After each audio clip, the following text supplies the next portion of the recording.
America executed a 14-year-old boy. The trial lasted 3 hours. The jury deliberated for 10 minutes. He had no lawyer who actually defended him. And 70 years later a judge said it should never have happened.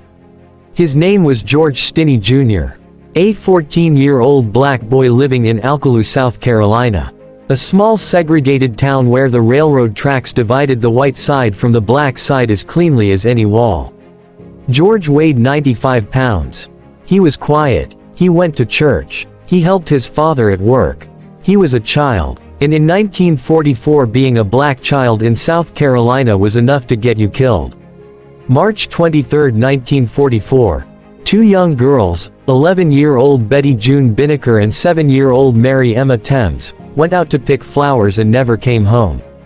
The whole town searched. The next morning both girls were found dead in a ditch. The town of Alkaloo needed someone to blame.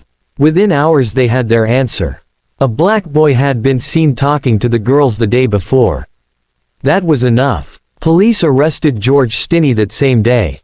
He was taken to a jail far from his family and interrogated alone. No parents present. No lawyer present. 3 white police officers and one 14-year-old black boy in a room. Authorities later claimed he confessed. No written confession was ever found. No recording existed. Just the word of 3 white officers against a child who was not allowed to have anyone in that room with him.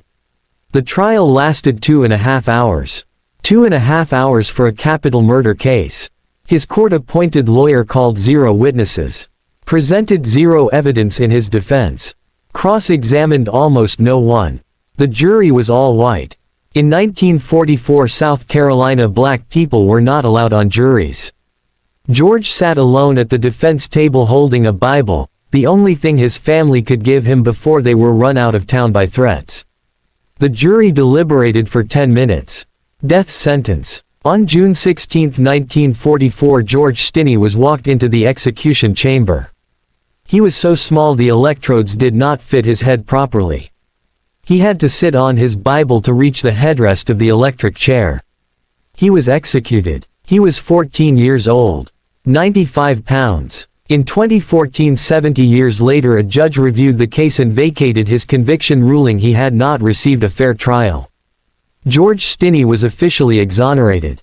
Officially innocent. 70 years after they killed him, a 14-year-old boy sat on his Bible to reach the electric chair.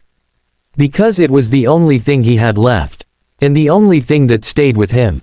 Until the end. Which forgotten story should I cover next?